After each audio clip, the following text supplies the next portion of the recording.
Hey there, my name is AnthonyRomano, and this video is going to be about why 100 grams of carb a day is way harder than 10 grams of carb a day. And that seems pretty counterintuitive, but the point of this video is to explain to you the mechanisms of why low carb is actually hard as hell for most people, but ketogenic type of dieting is easy, and a lot of people are either discouraged to doing the keto stuff or they simply end up doing it wrong, right? Because they think it's a linear thing where it's like, just add in a little bit more carbs and I'll feel better. Meanwhile, it leads to more problems. So the net result of this video is going to be, if you're going to diet for any purpose, like fat loss or something, either eat your carbs or don't, okay? The point isn't just, do keto, because although I think it's great and you should definitely try it out and take advantage of the free meal plan I have in the description, by the way, completely free. But the point is, pick one side or the other, okay? More in a moment after I roll my intro.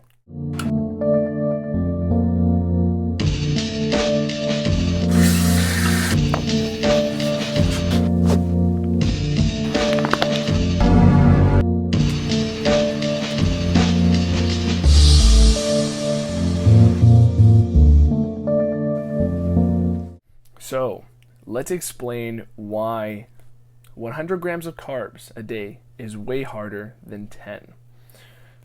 So obviously, with 10 grams of carbs, you would be in a ketogenic state. For those of you who don't know what ketogenic state is, it's the low carb state.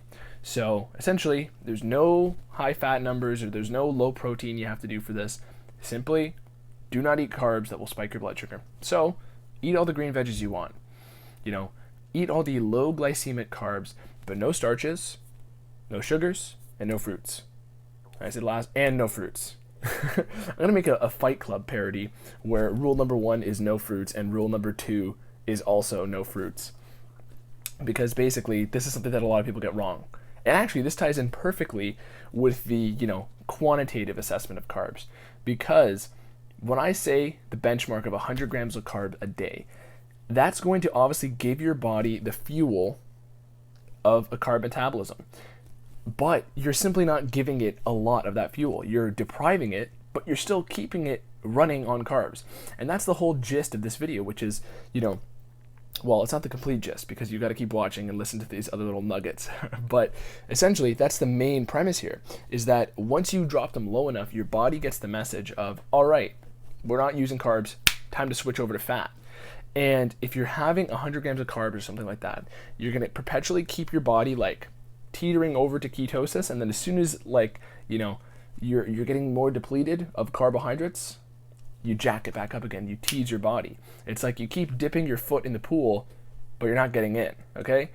But when we're talking about fruit sugars, right, or other sugars that carbs that will spike your blood sugar, this is another problem, because it's like, let's say ketogenic metabolism is running on fat, which is like having a car run on electricity, for example. Then you have a car running on gasoline, okay? With gasoline, you fill it up, and if you have a hybrid car, okay, and it only starts using electricity once you've ran out of gas, right? That's the analogy I'm using here.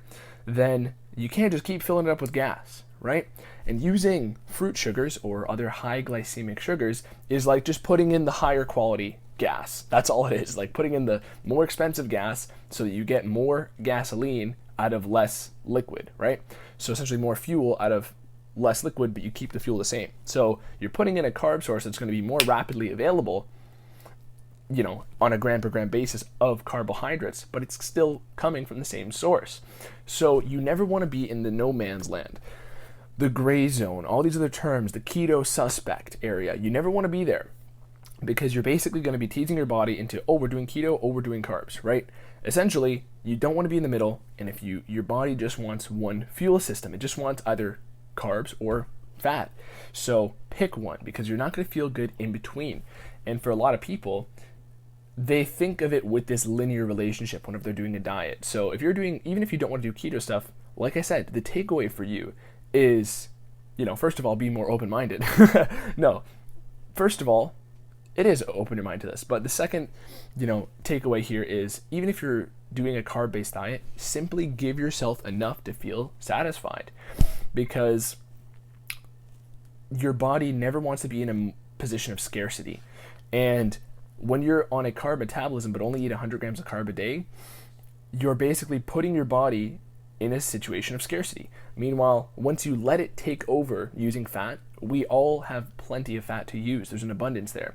So your body's going to not experience these crazy hunger pangs. It's not going to be putting an increased demand on you to go out and get food because you're really hungry. It's not going to do that because it understands, all right, we have plenty to work with here. So clearly there's no food going to be around, no carbohydrate fuel, quick burning fuel, luxury fuel, if you want to call it that.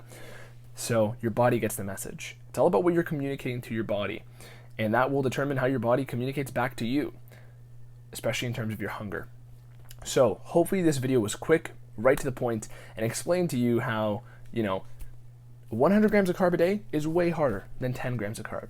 Hopefully it opened your, thinking to the possibility of messing around with ketogenic dieting stuff, because listen, I'm not someone trying to make an ideology out of ketogenic dieting. A lot of people do that. They kind of say like, oh, do this or do that, or, if you're not doing this, you have to anything. Okay? You get the point. So for me, this is a fantastic tool. This is like I've stumbled upon, gold, and I've been, stockpiling this gold, knowledge about this gold, ketogenic dieting, for the past like 7-8 years. And seriously, I just want people to use it. Just have some gold. Take the gold, okay?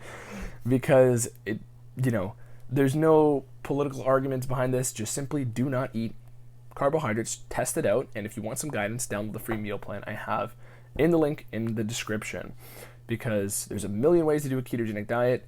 There are some ways that are going to feel better than others, but the common thing is that always the first 3 days are going to suck because your body thinks it's still running on that carb metabolism. And this is oftentimes where people then start saying, oh no, I'll just have 60 grams of carbs, I'll just have 70 grams of carb, right? But the point is, you got to drop it really low. You got to drop it less than 30 and only from green vegetables. Some people can get away with a bit more, but as long as it's from green vegetables, you're good, okay? So that's the gist of this video. Don't gray zone it, and pick one or the other. Pick carbs, pick keto, but be open-minded to both, right? You can switch around between both metabolic states at different parts of the year, right? Realistically, that's what our body probably was meant to do. What carbs grow in the winter, right? Anyways, so thank you again for watching. Like this video, subscribe to me right now, and leave me some comments and questions on other stuff you want me to talk about or discuss. All right, Anthony Romano, peace.